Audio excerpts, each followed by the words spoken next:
Alright, here we have a song by Katy Perry. It's called Thinking of You. And I'm going to show you sort of two different ways to play this one.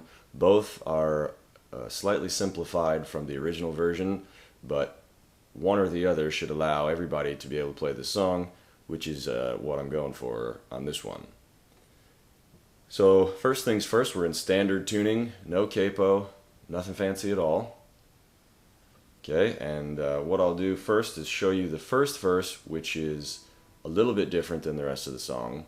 And then basically you're going to be able to play 95% of the song with one of two different chord shapes. And that's it. You're just going to move those chord shapes around. Okay, so we'll start out with the first verse, which is a little bit different than the rest of the song. What I'm going to do for this one is show you how to do it with only moving one finger.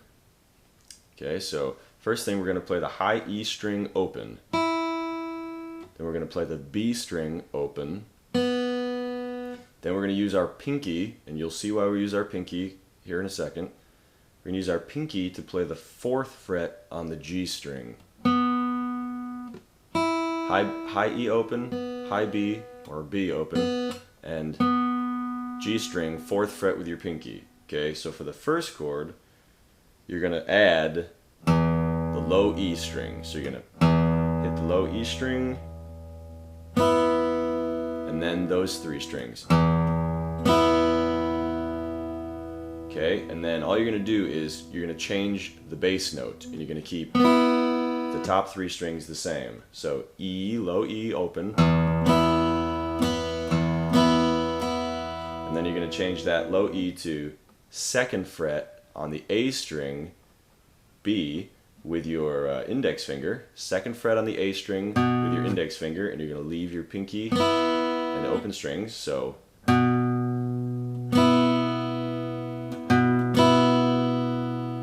okay, so we had bottom E open, then B.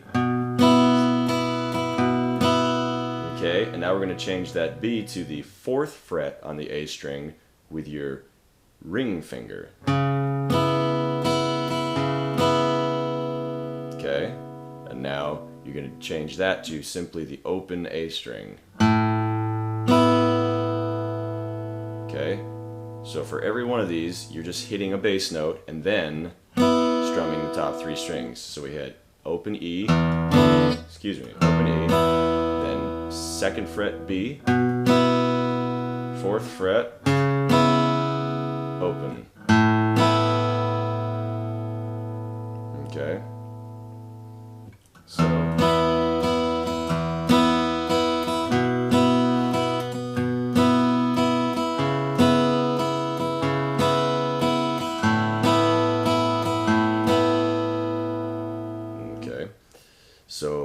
what's going to happen next is we're going to get to the pre-chorus, and here are the 2 different chord shapes and the way that you can use either one.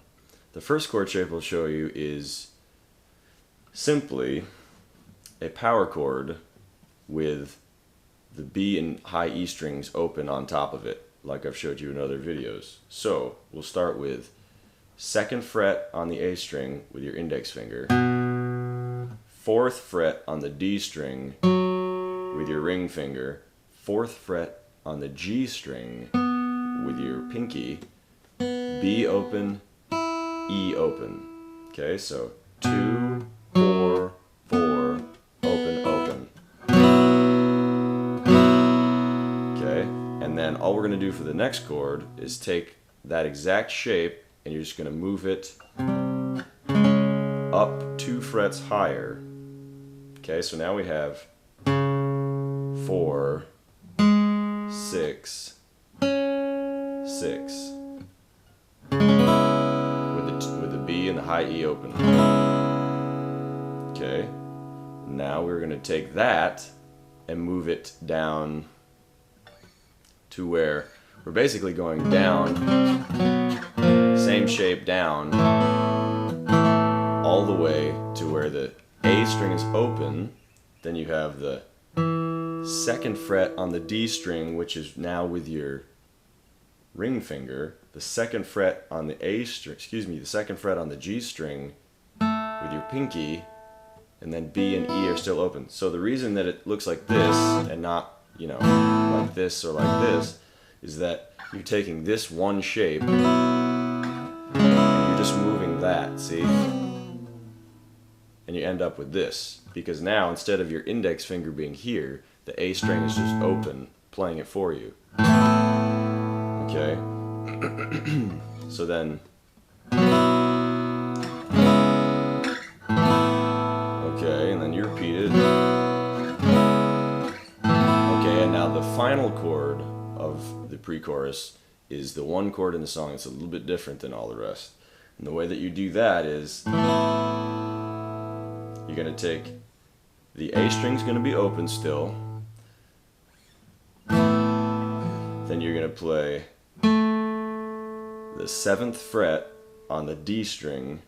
I'm just going to suggest you can do it in this case with your ring finger, and then the 5th fret on the G string with your index finger, and then the B and E are open. So we have open A, 7th fret D string with your ring finger, 5th fret G string with your index finger, open, open. So you get this chord. Okay? So that's... You said move on, where do I go? I guess second best is all I will know. That's that final chord there, okay? So then we get to the chorus. So now is the other way that you can play these chords, and that is like this. It's basically all the same shape, and there's just one funny chord thrown in this section. So if you think about when you play an E chord, a plain old regular E chord, most people will play it like this. Okay, but we're going to play it slightly different, and there's a reason for that. The reason is because you're going to take this one shape and slide it around.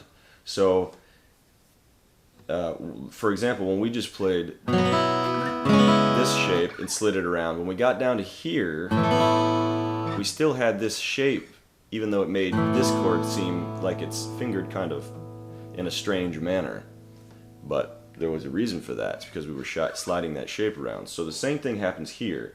What we're going to do is we're going to play an E chord, but we're going to play it like this. The low E string open, A string 2nd fret with your ring finger, D string 2nd fret with your pinky, G string 1st fret with your middle finger, then B and high E are open. Okay, so we have open E, 2nd fret on the A string with your ring finger, 2nd fret on the D string with your pinky, 1st fret on the G string with your middle finger, B and E open.